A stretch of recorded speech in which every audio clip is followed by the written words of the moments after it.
los norteamericanos ven a los hispanos como si fueran uno solo, pero no son uno solo.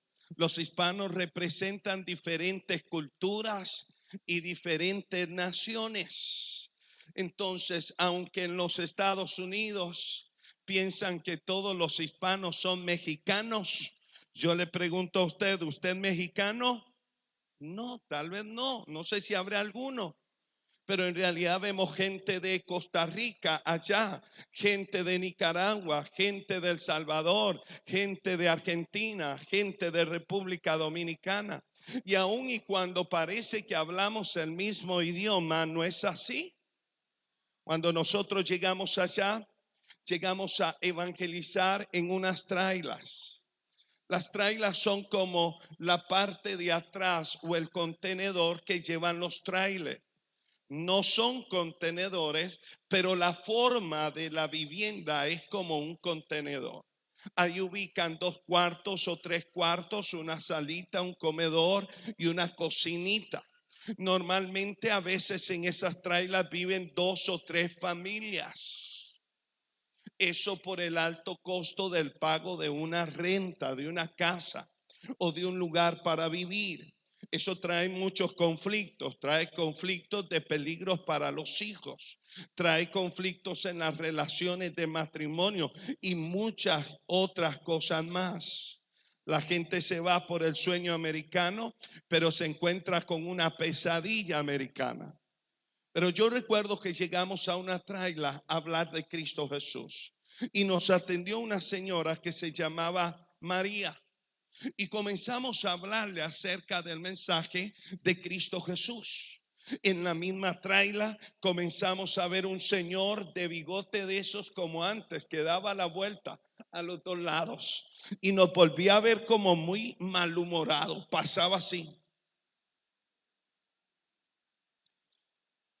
Y a cada ratito, y cuando Jackie y yo percibimos que el Señor pasaba así, nosotros comenzábamos a vernos. Y es que cuando nosotros nos casamos, los esposos pueden hablar sin que digan una palabra. Todo es puro ojo, ¿verdad que sí? Y yo le decía a Jackie, esto está feo. Y Jackie me decía, está feo también, ¿verdad? Nosotros nos entendíamos. De repente en lo que estamos en esa tensión, que el Señor pasaba y nos veía feo, nosotros hablando con doña María, de repente escuchamos que desde adentro dicen, María. Y cuando lo dijo así tan fuerte y tan raro, yo me asusté. Y doña María dice, un momentito, ya vengo. Y se fue doña María. Cuando ella se va, le digo a mi esposa, Abel, le digo, vamos cortando porque aquí la cosa está mal, mejor vámonos yendo. Doña María viene, sigue hablando con nosotros, yo voy cortando el mensaje y de repente comenzamos a escuchar los pasos del Señor que se venían acercando. En la traila suenan, y cada vez que se acercaban, hermanas, y yo estaba hablando, yo me hacía así, puro el chavo, hermano, de verdad. Yo tenía, no sé, sentía algo raro ahí. Y cuando el Señor llega, literalmente se pone detrás de mí, yo lo vuelvo a ver, y aquí lo vuelve a ver. Y el Señor dice, esta gente lo que necesita es una baleada. Cuando dijo baleada, me levanté, yo agarré a Jackie y le dije, disculpe Señor, no queríamos molestarlo a usted, no queríamos molestar, vámonos, ve. Y en lo que vamos corriendo, el Señor dice, alto. Nosotros nos volvemos a ver y dice, venga. Y yo vengo, hermano, usted no sabe lo que yo estaba sudando. Y cuando me acerco a él, él dice, una baleada para nosotros es una tortillita con frijolitos, con huevito y con repollito. Lo que le estoy diciendo a esta mujer es que le dé algo de comer. Aunque parece que hablamos el mismo idioma, hay palabras que hacen que la conversación sea completamente diferente. Cuando hablamos de alcanzar hispanos, no solo vemos en que hay palabras que son diferentes. A veces yo le digo a un hermano, venga hermano, ayúdeme, venga, ayúdeme.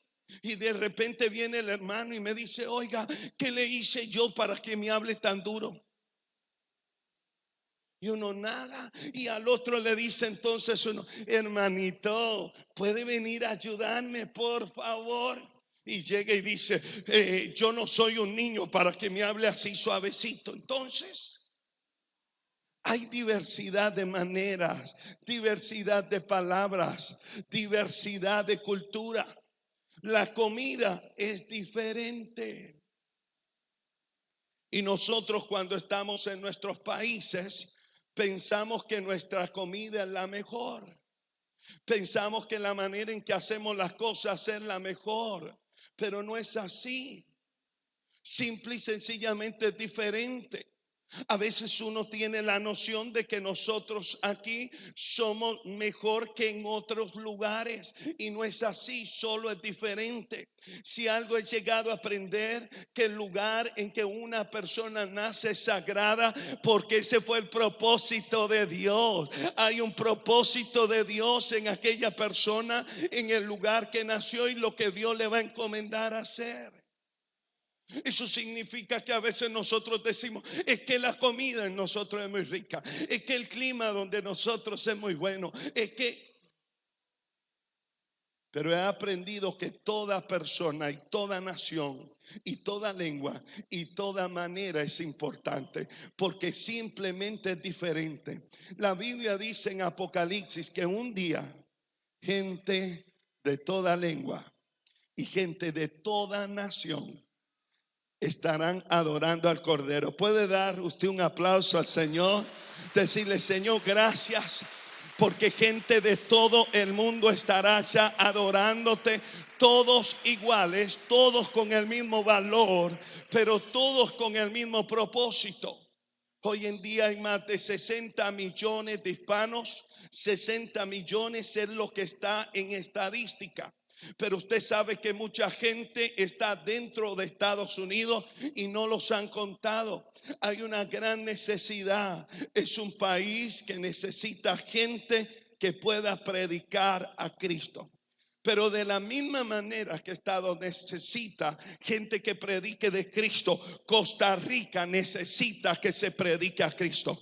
De la misma manera que en la China se necesita gente que predique de Cristo, aquí en Palmar Norte se necesita predicar a Cristo. ¿Quiénes creen eso? Amén. ¿Sabe? La Biblia dice en el libro de Romanos capítulo 10, si quiere irse conmigo a la palabra, versículo 13, Pablo dice: porque todo aquel que invocare el nombre del Señor será salvo. ¿Cómo pues invocarán a aquel en el cual no han creído? ¿Y cómo creerán en aquel de quien no han oído? ¿Y cómo oirán sin haber quien les predique? ¿Y cómo predicarán si no fueren enviados? Como está escrito: cuán hermosos son los pies de los que anuncian la paz, de los que la anuncian las buenas nuevas. Cuando Pablo escribe esto, está asegurando que la gente necesita escuchar la predicación acerca de Cristo Jesús. Para Pablo hay una necesidad, porque Jesús había establecido una orden: que todo aquel que conoce de Él, todo aquel que se ha encontrado con el Señor, debe ser partícipe en la predicación del Evangelio. Déjeme decirle algo: cuando usted y yo no conocíamos del Señor, no teníamos la vida eterna, es reconociendo a Jesucristo como nuestro único y suficiente Salvador. ¿Quiénes están de acuerdo con eso? Es solo Cristo el que nos puede salvar. Solo a través de Cristo usted y yo podemos ser salvos. Por eso es que Pablo se refiere a la necesidad de que la gente pueda escuchar. Ellos, los que están afuera, necesitan escuchar el mensaje de Cristo Jesús, y eso es nuestra responsabilidad. Yo le estoy hablando de algo que represente vida o muerte. Recuerde lo que Jesús contó, y contó un hecho real. Y contó un hecho real porque mencionó nombres. No era una parábola. La Biblia dice que habían dos hombres. A uno de ellos le llamaba Lázaro. Según la Biblia dice que Lázaro era un mendigo, pero relata acerca de otro hombre y no le ubica de nombre, sino le ubica el estatus social y dice el hombre rico. Lo interesante de la historia que Jesús está narrando es que los dos murieron el mismo día. Y cuando murieron, los dos van a un lugar diferente. La Biblia dice que Lázaro fue a un lugar de descanso, pero el hombre rico fue a un lugar de tormento. La Biblia le llama a esto Seol, le llama Hades. Déjeme decirlo de esta manera: el infierno es un lugar de tormento. El hombre rico, estando en aquel lugar, le dice: Padre Abraham, permite que Lázaro moje la punta de su dedo y moje mi boca. Padre Abraham le dice: no se puede. Nosotros no podemos ir allá, ni ustedes pueden venir de allá acá. Hay una cima. Y en ese momento el hombre rico se le despertó el espíritu evangelístico, porque le dice: Padre Abraham, permite que Lázaro vaya a mis hermanos y les diga para que ellos no vengan a este lugar de tormento. Padre Abraham le dice: no es posible. Para eso tienen a los maestros y para eso tienen a los profetas. Pero él le vuelve a decir: pero Padre Abraham, si ellos ven a un muerto llegar a ellos, ellos van a creer y no van a venir a este lugar de tormento. Padre Abraham le dice: no. Para eso tienen a los profetas y a los maestros. Cuando yo veía este relato, que el que lo cuenta es Jesús, yo puedo aprender cosas específicas. La primera que puedo aprender, hermano, es que todo hombre tiene que morir. Si hay algo seguro, es la muerte. No sabemos cuándo llegará, no sabemos cuándo nos sorprenderá, pero la Biblia dice que es necesario que el hombre muera una sola vez y después de esto el juicio. O sea, todos nosotros vamos a morir un día a este cuerpo. Lo segundo que puedo ver del relato es que no todo termina con la muerte. Hay vida después de la muerte. Y lo que Jesús me narra es que hay dos lugares diferentes cuando un hombre o una mujer mueren. Si mueren sin Cristo, van al Seol, van al Hades, van al infierno, específicamente a un lugar de tormento.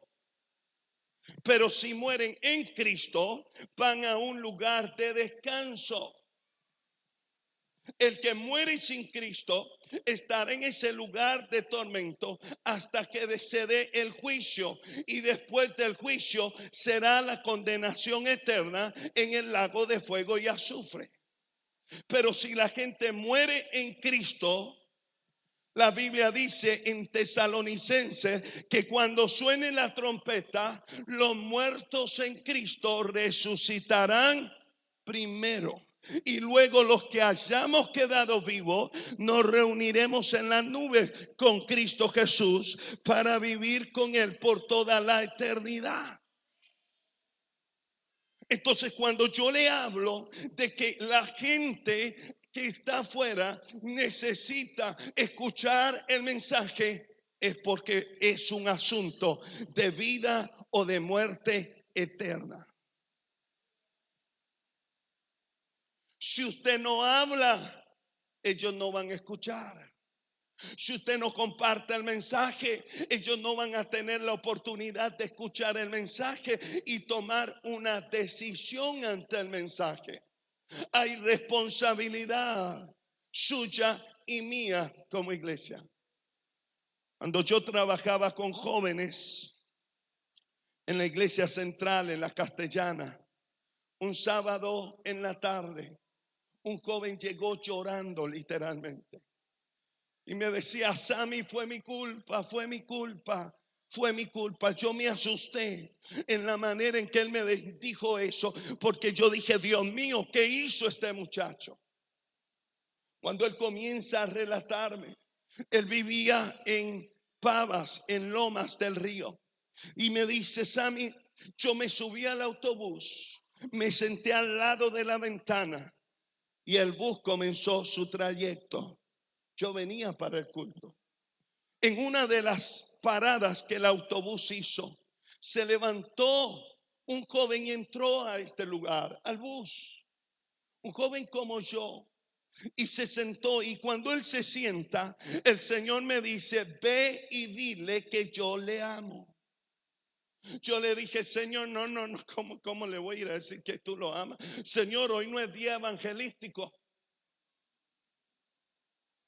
El autobús seguía su trayecto y el Señor volvía a hablar a mi corazón y me decía, ve y dile que yo le amo.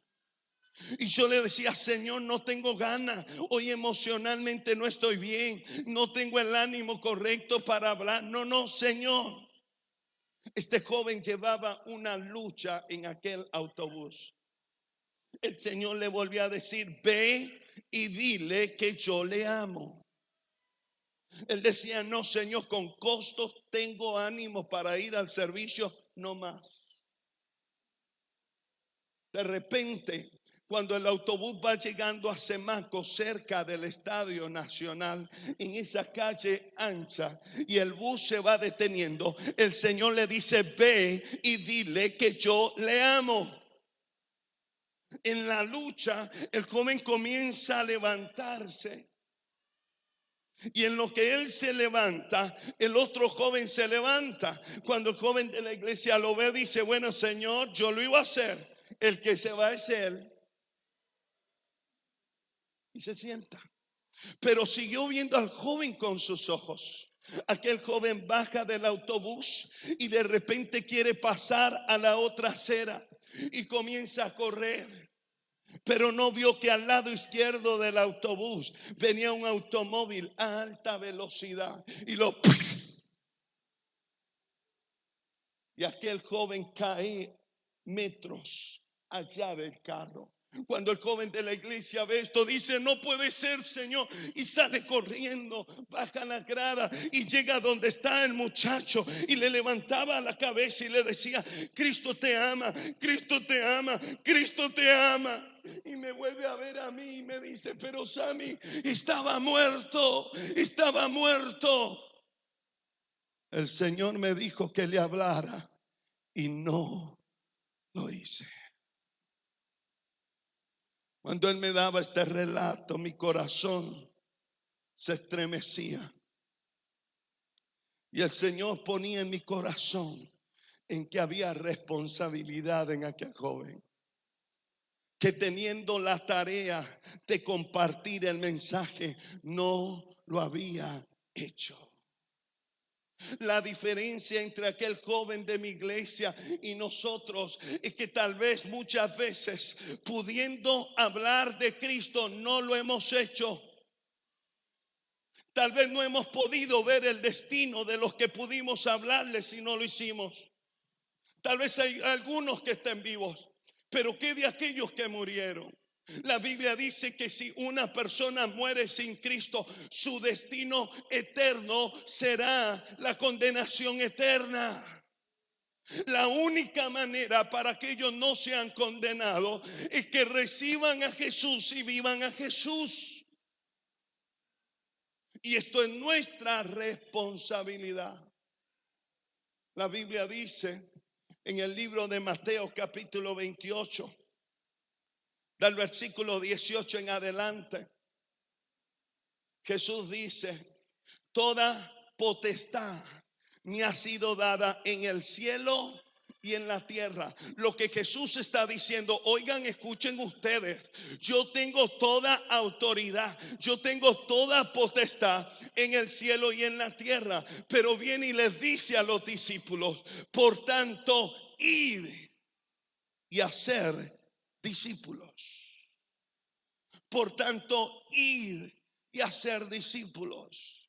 Uno de los conflictos que tenemos en la iglesia mundial es que la iglesia está esperando que la gente venga a la iglesia. Pero el mandato no es esperen a que vengan. El mandato dice id. Y cuando la Biblia habla de ir, habla de un verbo de acción donde yo no puedo quedarme aquí, donde yo tengo que ir afuera. No tengo que esperar a que vengan, tengo que ir a ellos. Y les dice hacer discípulos. Y cuando la Biblia habla de discípulos, la escena que percibo es que hay un maestro y un alumno, un discípulo. Lo entiendo mucho mejor cuando recuerdo aquellas películas de chinos. ¿Quiénes han visto películas de chinos? Siempre hay un maestro, ¿verdad? Y siempre hay un alumno. El éxito del maestro es pasar todo su conocimiento de artes marciales a ese discípulo. Mientras más aprenda, mejor es el maestro. Y si el discípulo llega a ser mejor que su maestro fue más exitoso. Lastimosamente en nuestros contextos lo que enseñamos es que no enseñe todo lo que sabe, porque si no le serruchan el piso. ¿Verdad que sí? Pero en la mente de Dios no es así. Por eso Él dice, vayan y hagan discípulos, compartan lo que usted conoce del Señor con aquellos que serán sus discípulos. Vayan e inviertan en ellos. Pero no todo queda ahí. Dice bautizándolos en el nombre del Padre, del Hijo y del Espíritu Santo. Y cuando la Biblia habla de bautismo, es que cuando hay un maestro que hace un discípulo, el siguiente paso de obediencia del discípulo es bautizarse. Porque el bautismo es la declaración pública de que aquel discípulo de ahora en adelante va a seguir al Señor. Y públicamente lo declara. Y con el acto de bautismo está diciendo las cosas viejas. Y he aquí todas son hechas. Ese paso de obediencia determina que la gente vio que usted tomó su decisión. ¿Por quién? Por Cristo.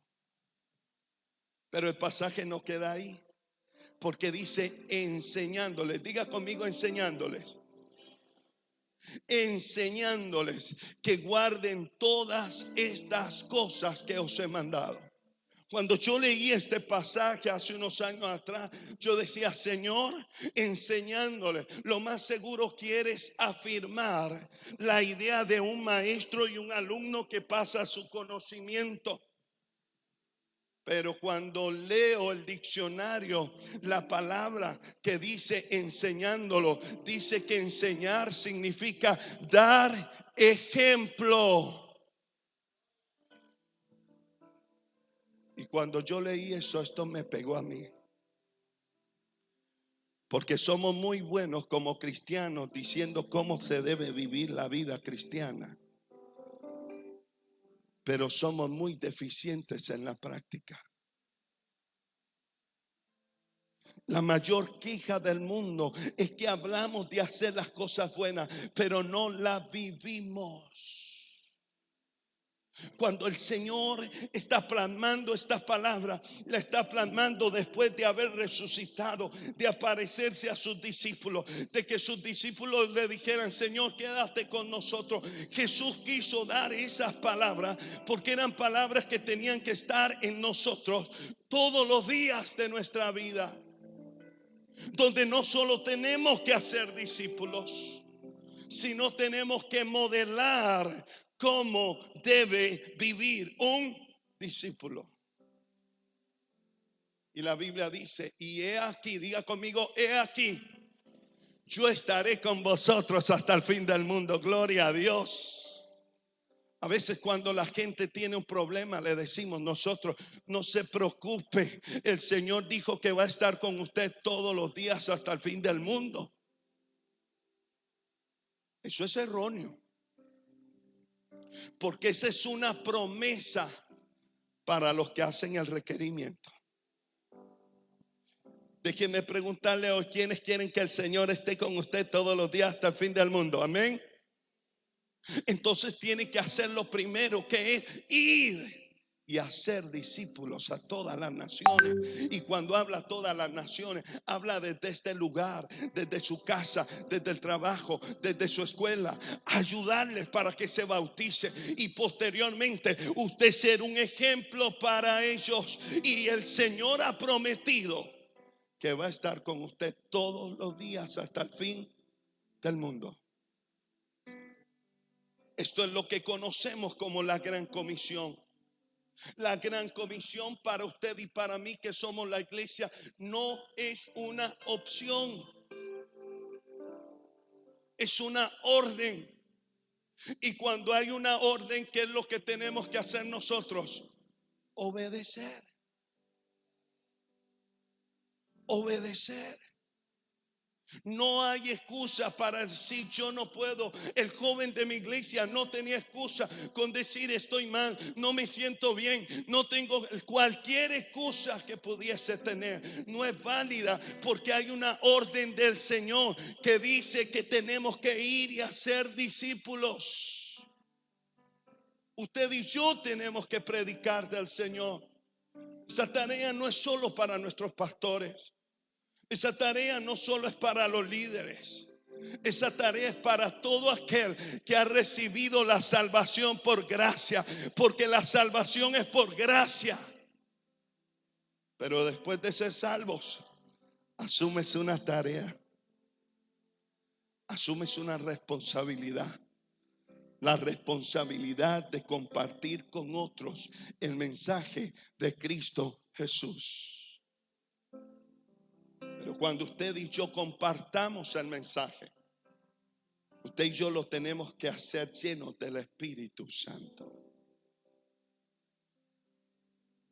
El poder del Espíritu Santo es necesario para cumplir nuestra misión, nuestra tarea. La Biblia dice en Hechos capítulo 1 versículo 8, dice, y recibiréis ¿qué? Poder cuando haya venido sobre vosotros el Espíritu Santo. Y poder significa la capacidad para hacer las cosas. Y Jesús le dijo cuando se le había aparecido a los discípulos y ellos estaban y le decían no te vayas, hagamos una enramada. Jesús dijo no, es necesario que yo me vaya para que venga sobre ustedes el Consolador, el Espíritu de verdad, la promesa declarada en Joel 2:28, en los postreros días derramaré de mi Espíritu sobre toda carne. Aleluya. Es necesario que el Espíritu Santo esté en nosotros. Es necesario que usted tenga ese poder. Hay gente que ha malinterpretado o por lo menos se ha enfocado solo en las manifestaciones del Espíritu Santo. Hay gente que podría danzar 3 horas adorando al Señor. Hay gente que puede estar en un descanso profundo 1 hora, 2 horas, 3 horas. Hay gente que puede recibir escarcha del cielo. Gloria a Dios por las manifestaciones. Pero el Espíritu Santo es más que eso. Porque hay gente que está 3 horas en el descanso, en la presencia del Señor, y cuando se levanta sigue siendo el mismo. El Espíritu Santo es más que ese calor que en algunos momentos sentimos en la presencia del Señor. El pasaje dice: y recibiréis poder cuando haya venido sobre vosotros el Espíritu Santo. ¿Para qué es ese poder? Y ahí lo dice el pasaje: para ser testigos. El Espíritu Santo viene para que nosotros seamos testigos. ¿Sabe qué es un testigo? Es una persona que ha visto un hecho y lo cuenta tal y como sucedió. No le quita ni le pone. ¿Está de acuerdo conmigo?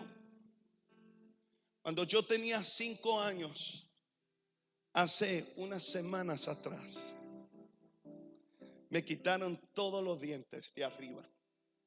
Era un niño de 5 años. De arriba lo que me quedaron fueron los colmillos, pero todos los dientes de adelante se fueron. En una sentada, hermano. Qué cruel. En una sentada. Llegué con dientes malillos y salí sin ninguno. Bueno, es normal para los niños cuando están los dientes de leche, se los quitan o se le caen, pero luego vienen los de verdad, ¿verdad? Los que van a estar con uno más tiempo. El problema fue que yo pasé los 5 años sin dientes. No me salían. Llegué a los 6 años y pasé esos 365 días sin dientes. No me salían. Cuando entré a la escuela, a la primera semana me decían Draculín. Todavía no entiendo por qué. La verdad que como niño no era un momento sencillo. Yo recuerdo que llegaba el fotógrafo de la escuela, ¿se acuerda usted? Y entonces siempre lo ponen a uno en un banquito, ¿verdad? Y atrás el mapa de Costa Rica, yo no sé a quiénes les pasó. Y cada uno se sentaba y le tomaban una foto. Yo me quedaba de último porque me dolía, me lastimaba. No quería que me vieran. Y recuerdo que cuando ya no podía escapar, porque me quedaba de último, me sentaba. Y él me decía: ríase. Y yo hacía: pero ríase grande, pero abra la boca. Siempre era un caos esa foto. Pasé los 7 años sin dientes. Llegué a los 8 años. Y es que, hermanos, en aquellos tiempos no es como ahora que uno se puede poner dientes de colores y de sabores. Y entró sin dientes y salió con una dentadura perfecta. Aquellos años no era así. Hace unas semanas, cuando tenía 8 años, casi 9, no tenía dientes. Recuerdo que un miércoles en la noche, mamá no teníamos que tomar 2 buses para ir a la iglesia central. Y aquel día mi mamá no tenía para ir. Pero dice: mamá, tenemos que ir a la iglesia. Y nos fuimos a una iglesia pequeñita del barrio. Cuando entramos a la iglesia nos sentamos como a la mitad, eran bancas en aquel tiempo. Tuvimos la alabanza gloriosa como la que hoy en esta tarde hemos tenido. Y después vino la palabra y un muchacho comenzó a hablar acerca del poder del Espíritu Santo. Que cuando el poder del Espíritu Santo se derrama, hay sanidad, hay milagros. Y en lo que él estaba hablando, yo estaba recibiendo la palabra. A mitad del mensaje, hermano, yo me levanté y comencé a caminar hacia el púlpito. Y llegué adelante en la tarima y me le puse a la par. Toda la gente se me quedó viendo. Habían como unas 70 personas, 80 aquella noche. Y yo estoy al lado y él predicando y dice que yo me imagino que, pero me vuelve a ver y me dice: sí. Y yo, un niño de 8 años, casi 9, le digo: yo he venido para que ore por mí. Él me vuelve a ver y me dice: ¿y por qué tú quieres que yo ore por ti? Le digo: yo quiero que ore por mí para que el Señor me sane. Y él me dice, ¿y de qué quieres que Dios te sane? Hermano, y yo le hice así.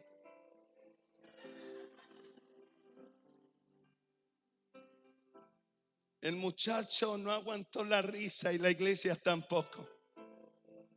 Pero él me hizo una pregunta que recuerdo hasta el día de hoy como si fuese ayer. Él me dijo, pero ¿tú crees que el Señor te puede sanar? Y yo le dije, yo sé que el Señor me va a sanar. Cuando yo dije eso, este hombre puso su mano sobre mí. La predicación quedó allí. La gente vino al altar. Fue un momento maravilloso. Cuando yo salí de aquel lugar con mi mamá, nos fuimos a la casa. Mi mamá abrió las puertas y yo me fui corriendo para el baño, porque en el baño estaba el espejo. En aquellos años el espejo estaba en el baño. Yo sé que hoy el espejo está en todo lugar, hasta en las billeteras de los hombres. Pero en aquellos años era en el baño y yo corrí, abro la puerta, enciendo la luz, me veo al espejo y no habían dientes. Pero yo dije, Señor, tú me sanaste. Me quedé en la casa un rato más. Antes de irme a dormir, me voy al baño, abro la puerta, toco el encendedor, miro al espejo, no habían dientes, pero yo decía, Señor, tú me sanaste. Me fui a acostar. Como eso de las 12:30, toda la casa estaba oscura. Yo me despierto y lo primero que pienso es en los dientes. Iba pegando con las paredes y con todo, pero yo llegué al baño, abro la puerta, toco el encendedor, veo el espejo, me veo. No habían dientes, pero yo decía, Señor, tú eres mi sanador. Me fui a acostar. A la mañana mi mamá me levanta porque había que ir a la escuela. Y con el primer llamado, Sammy, levántese. Yo me levanté. Uy, los dientes. Ay, Señor, ya te di tiempo para que los hiciera. Y me voy al baño. Abro la puerta, toco el encendedor, veo el espejo. No habían dientes, pero yo decía, Señor, eres poderoso porque me das dientes. Me fui a la escuela. Cuando regreso de la escuela, tiro el salveque por allá, por el sillón, y me voy nuevamente. Abro la puerta, toco el encendedor, me veo, no habían dientes, pero yo seguía diciendo, tú eres mi sanador. Eso pasó por varios días.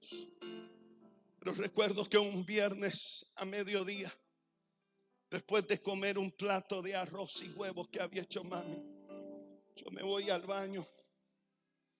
Abro la puerta, enciendo la luz, me veo y veo algo blanco. Y le dije, mami, el arroz te quedó un poco más. Me vuelvo a ver y no se quitaba, y yo peleando con ese arroz. Y le digo, mami, no fue medio masa, masa entera, mamá, no me lo puedo quitar. Cuando veo, me doy cuenta que no era masa, que no era arroz, era un diente que venía saliendo en mi boca. Era el poder de Dios que estaba haciendo el milagro. Era la respuesta de Dios a alguien que creyó que el poder del Espíritu Santo, hay poder de Dios. Hermanos, tan buenos han sido los dientes, todos me salieron, que si la pastora y el pastor le dan permiso, yo dejo que los toquen para que vean que están buenos. Porque lo que Dios hace es perfecto. Él no tiene limitación. Yo soy testigo. Yo soy testigo que el Señor sana. Yo soy testigo que el Señor puede hacer milagros. Yo soy testigo de que cuando el Espíritu de Dios opera, hay sanidad en el nombre de Cristo Jesús. Por eso la Biblia dice, y me seréis testigos. Y la Biblia dice en Jerusalén, que significa casa, toda Judea, Samaria y hasta lo último de la tierra, que habla de diferentes lugares donde podemos predicar, a veces nosotros mismos o a veces a través de otros que van. Pero esa tarea es una tarea que usted y yo necesitamos hacer. Y la necesitamos hacer llenos del Espíritu Santo. Antes de venirme para Costa Rica, recibí una llamada en el teléfono. Era una señora que se llama Carmen. Cuando yo recibo la llamada, ella me dice: oiga, pastor. Le hago yo: sí, soy doña Carmen. Le hago yo: ¿cómo está? Y me dice ella: muy bien. Le he llamado porque mi papá tiene 96 años. Lo metimos al hospital porque estaba muy mal y los médicos dijeron que sus órganos estaban destruidos, malos. Nos dijeron que le quedaban 2 semanas de vida. La enfermera vino la semana anterior y esta semana vino la doctora y me dijo que ya comienza su momento de agonía. Que tengamos listos el funeral, la caja, todo lo que hay que hacerse. Los 15 días se cumplen mañana. Y tengo familia que ha viajado de Nueva York, de California, aún de acá, y están en la casa. ¿Usted cree que usted podría venir y compartir algo de la Biblia? Le digo yo: doña Carmen, yo no puedo ir hoy, pero yo le aseguro que voy mañana. Al día siguiente me alisté y me fui para doña Carmen. Llegué y era una traila y estaba llena aquel lugar. Cuando yo llego, la señora sale y me dice: venga, por favor, sígame. Y me lleva a un cuarto donde está un viejito, donde ya no come, donde ya no reacciona. Y al verlo yo tirado en aquella cama, veo un perrito que está al lado de él. Y le digo yo: ¿y ese perrito? Y me dice: desde que empezó la agonía, este perro no se separa de él. Yo dije: wow. La gente que estaba ahí se quedaba viéndome. Los que estaban en la sala se quedaban oyendo. Doña Carmen me dice: ¿puedes tomar este tiempo? Y les dije yo: buenos días. Estoy aquí porque doña Carmen me ha invitado a compartir con ustedes. Pero quiero compartir una escena que la Biblia me habla, donde habían 2 jóvenes y un hermano, Marta, María y su hermano Lázaro. La historia cuenta que Lázaro estaba muy enfermo de muerte. Ellos conocían a Jesús, pero Jesús estaba lejos. La Biblia dice que Lázaro muere y sus hermanas ponen su cuerpo en una tumba y lo cierran con una piedra. 4 días después de haber sido puesto en aquella tumba, Jesús llega. Y una hermana primero llega y lo saluda y le dice: Jesús, si tú hubieras estado aquí, mi hermano no habría muerto. Cuando yo veo el relato, entiendo que la razón por la que Lázaro estaba muerto, según ella, era porque Jesús no estaba. ¿De quién era la culpa? De Jesús. Luego viene la otra corriendo y lo saluda y le dice: Jesús, si tú hubieses estado aquí, mi hermano no hubiese muerto. Cuando veía la escena, veo que fácil es para nosotros echarle la culpa al Señor de lo malo que nos pasa. No entendemos lo que Dios puede hacer. Y Jesús le dice: oye, tu hermano resucitará. Y la religiosidad de una de ellas dice: sí, Señor, va a resucitar, pero en el día postrero. Jesús no estaba hablando del día postrero. Jesús estaba hablando de ahora. Jesús no discute con ellas y le dice: llévenme en donde le pusiste. Y Jesús llega a aquella tumba Y no llega solo ella, dos, llega una multitud detrás. Y me impresiona porque la Biblia dice que cuando Jesús está ahí, Jesús comienza a llorar. Y eso me impresiona. Y me impresiona porque Jesús llora cuando yo lloro. Jesús llora cuando tú lloras. Jesús siente nuestro dolor. El Señor vive nuestras pruebas y está con nosotros. La gente decía, mira, de verdad le amaba. Y Jesús dice en aquel lugar, muevan esa piedra. La hermana de Lázaro dice, pero Señor, tiene 4 días de muerto, huele mal. En otras palabras, sus órganos están descompuestos. Y Jesús dice, muevan la piedra. Jesús ora al cielo y le dice, Padre, yo ya sé que tú me escuchaste, pero lo hago para que ellos puedan creer. Cuando movieron la piedra, la Biblia dice que Jesús le dijo a Lázaro, Lázaro, sal fuera. Y aquel que estaba muerto, lleno de vendas, salió. Y Jesús dijo, desatarle y dejarle ir. Ese milagro es impresionante.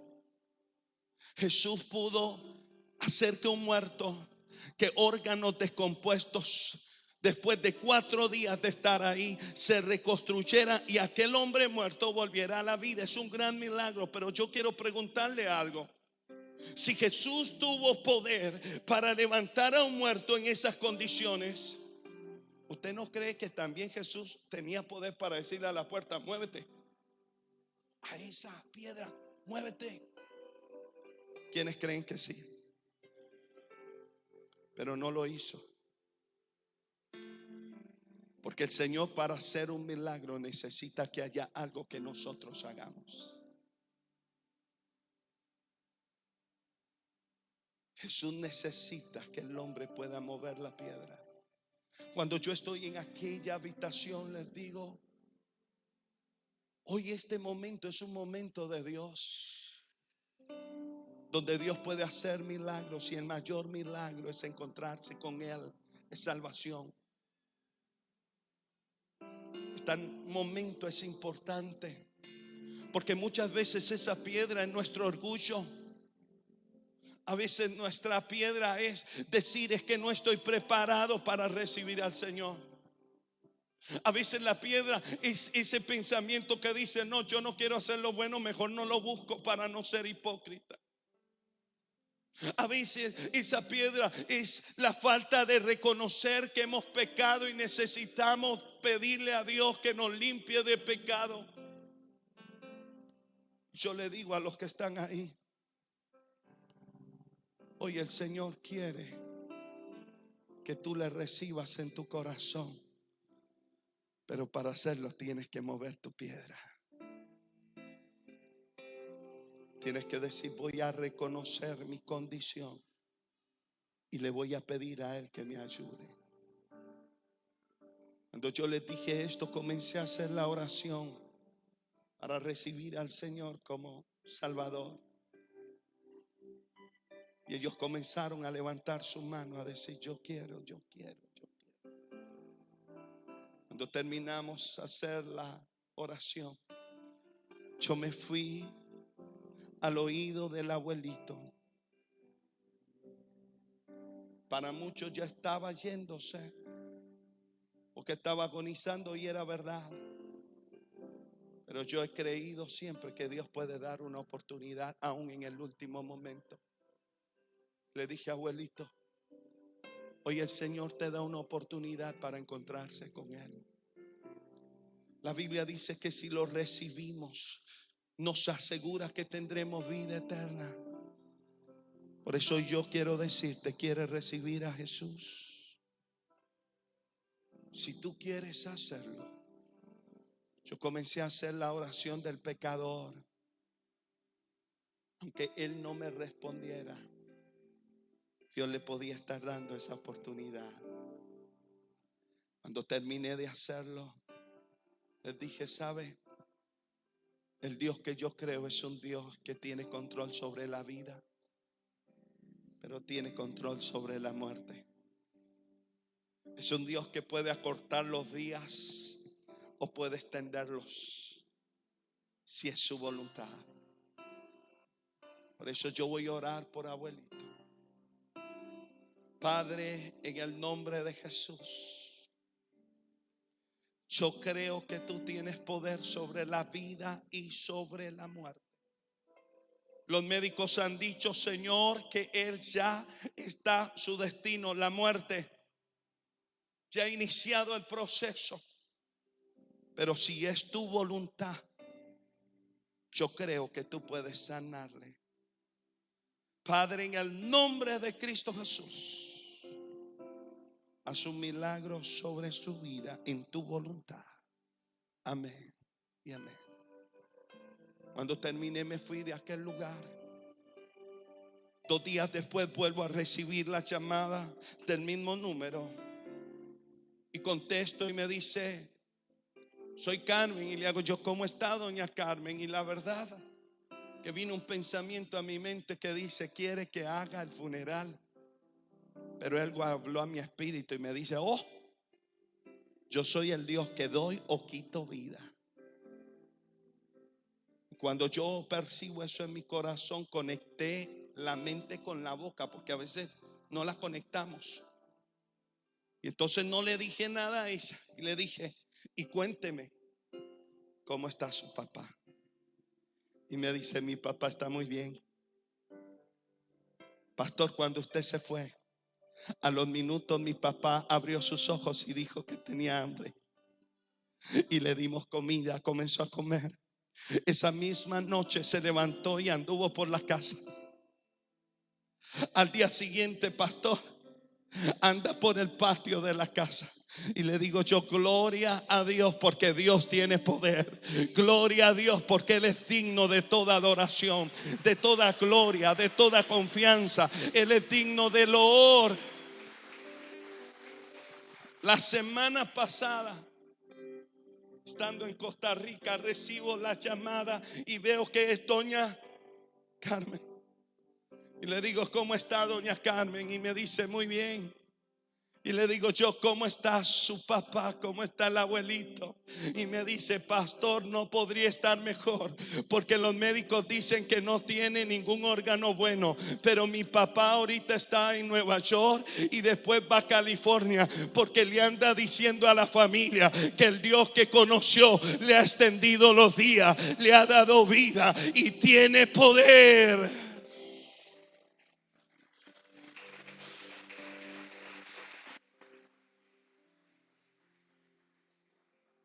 ¿Sabe por qué a veces no hay tanto milagro en la iglesia?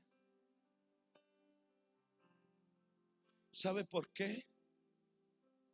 Lea las escrituras y verá que los milagros que Cristo Jesús hizo en el templo o en la sinagoga los puedes contar con la mano y te quedan dedos sobrando. Porque los milagros Jesús los hizo donde estaba la necesidad, donde estaban los enfermos, donde estaban los oprimidos, donde estaban aquellos desesperados. Ahí es donde el Señor hizo un milagro para que ellos pudieran creer.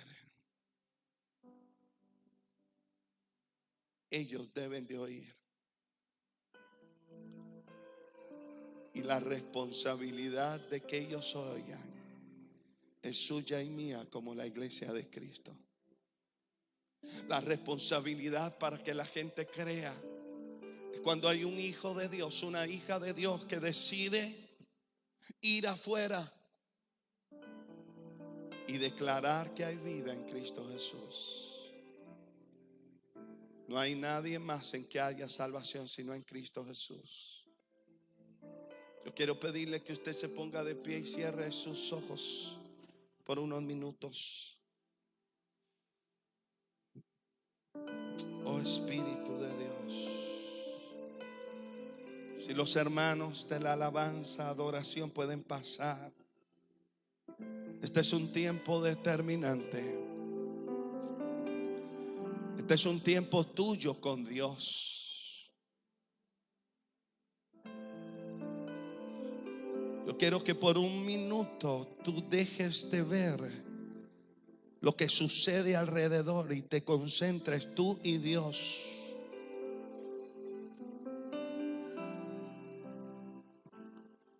Porque el Espíritu Santo desea que seas testigo. Porque el Espíritu Santo te da poder para que seas testigo. Oh Jesús. Oh Jesús. El Dios que tenemos tiene poder.